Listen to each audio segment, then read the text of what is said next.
Hello everyone, I am Sharique Javed from German city of Munich and welcome to the next episode of 10 Tips Towards Success with Sharique. And today we have Alexandra from Milan, Italy, and actually he's my first guest from Italy.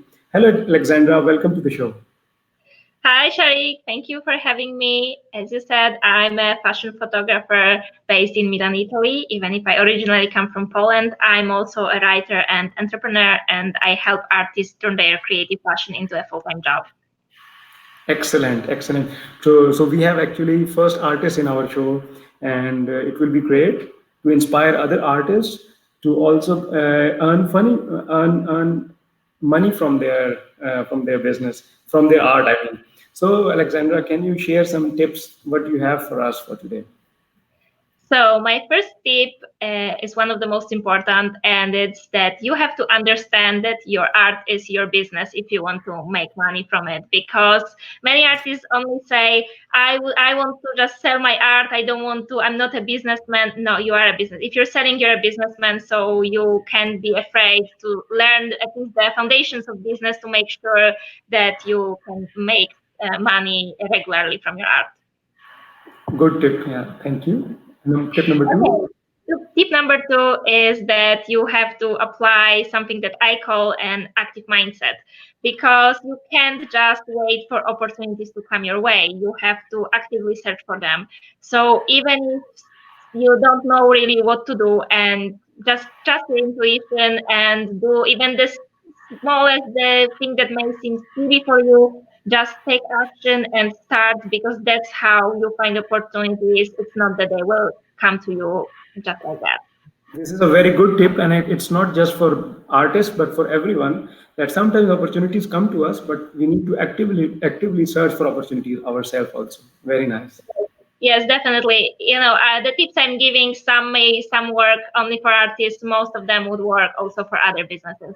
So Mhm. my tip number three is to start right now because many people just postpone and postpone. They say we are not ready, and let me tell you, you will never ever feel ready because you have to leave your comfort zone. So this is something wired into your brain. So just start right now as soon as you can, and just learn as you go, adjust as you go, and this will work much better than just postponing and never really starting it. That's excellent, and that's also very generic and good tip. Where there is a will, there is a way. If you keep looking to be perfect, to have a perfect idea, you will just keep waiting for whole your life. Just start, and it will the things will work for you. Very nice.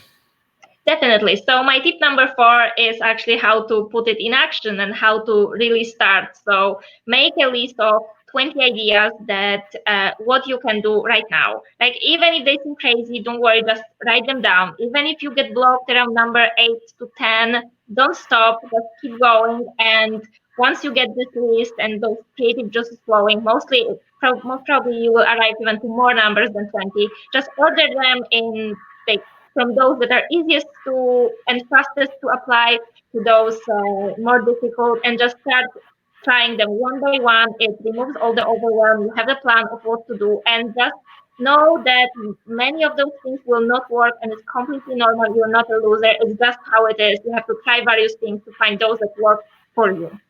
Very good tip. So we need to make a list of ideas and then see some will be difficult, some will be easy, some you can achieve, some you cannot, and you can have backup plans also. Very nice.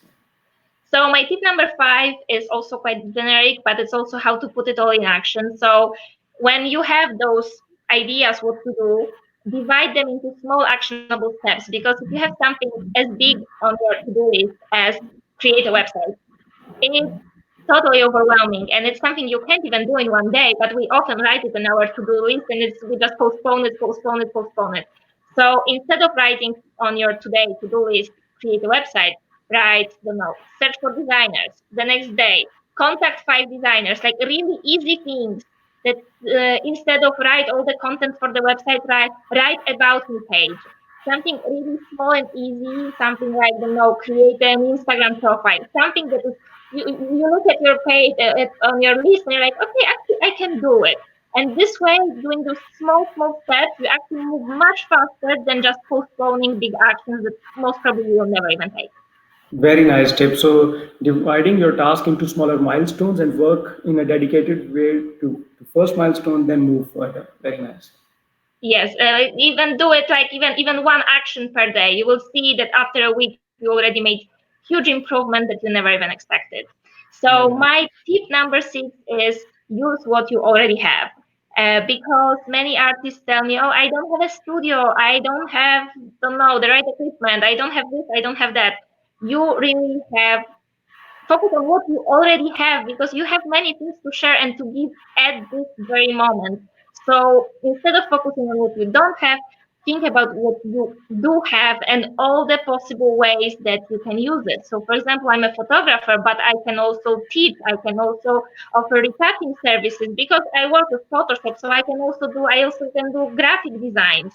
So think about all the ways how you can already use the things that you have at this very moment. That's an excellent tip because till the time you get everything, you will lose time. And time is the most precious thing these days. Very nice tip. Definitely. So my tip number 8, no, sorry, tip number 7. Tip number 7 is turn your disadvantages into advantages Very nice. because it's again we often focus on what's not working for us. And I give you an example from my life. So I'm a fashion photographer, as I said, and to be honest, this world is dominated by men, and it's not easy to enter. And to traditionally enter Milan Fashion Week would be a very difficult task. There are very few ladies there. But instead of focusing on this fact, I just focused on what I can do. So I found out that there's this new niche in fashion photography that is bloggers photography. And in this niche, I have the advantage because I'm a young female. And most of the bloggers are also young females, so they feel much more comfortable having me around than having some middle aged guy that doesn't understand them and doesn't understand Instagram. So, Hmm. this way, actually, I got my job and I accompanied a fashion blogger for Milan Fashion Week. I entered the backstage of Moschino, Missoni shows. I've seen the best models and I've been taking pictures there because I focused on how to use what I have and things that I can change, meaning my disadvantages, and how to turn them into advantages. Very nice. Very nice. Okay, so now the tip number 8 is sometimes, especially at the beginning, you have to be ready to compromise Mhm. because it's not that immediately you get all the jobs you want and dream about. Like, but also try to compromise within your comfort zone so that you don't lose too much time on those compromises. So, for example, when I didn't have enough fashion photo shoots, I was also taking pictures, for example, on birthday parties just to make some income. But and it was a compromise I could do. But I didn't, for example, take wedding pictures because this takes way too much time. And in this case, I would start building another business, not the fashion photography business I wanted. So be ready to compromise, but be careful not to start building another business just through those compromises. Yes, this is also good because once you make a plan, but it's real life is different. You need to adapt to the situation, but of course, you cannot do adapt to everything. Yes, of course. Mhm. So tip number 9 is to create a financial cushion because you don't really have to quit your day job immediately to become a full-time artist. Actually, it may be difficult. So how to start is use everything we said before. So use everything that you already have and start working after hours. And the key to financial security as an artist is to have multiple sources of income. So as I said, I can do one-on-one photo shoots, but I can also teach. I can teach retouching. I can offer retouching services. I can sell my pictures on stock. I can create an online course. I can do so many things, and so do you. So this is having all those sources of income, especially online. Later, you are not scared of unpredictable situations like pandemics or accidents or illnesses that can happen every day. Yes. So for business, you need to have backup plan because it can fail also. Yes. Last tip for today. Last tip is use smart ways to find new clients. So obviously, especially at the beginning, it's difficult to find clients. So how to do it is to find people who are already searching for services like yours because it's much easier to sell to people who already know that they need you. So focus on websites that provide traffic like Fiverr or Upwork.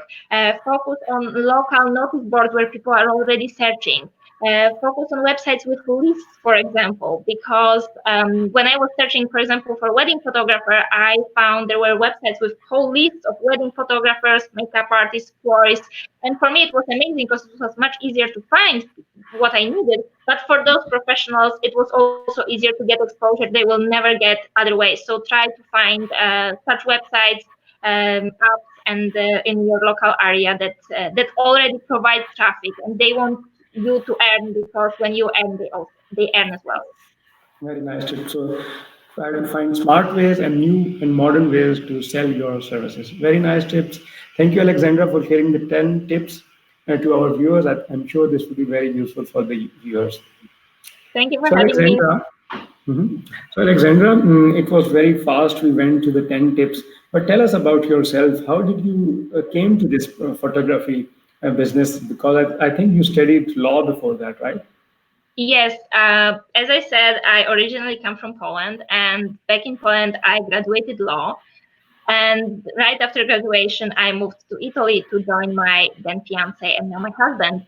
And I discovered that the job market in Italy is completely different than the one in Poland. And I was struggling to find a job for something like 8 months. I was getting more and more depressed because, I have 3 degrees, I speak 5 languages, and I, for example, didn't even get an interview to be a secretary or things like this. So I was really fed up with it. And after something like 8 months, I said, okay, that's enough. I'm putting so much effort into getting a job that I will most probably hate, and I'm not getting any results, and I'm really miserable. So how about trying to do something that I love and seeing how it goes, because it can't go worse than it already is.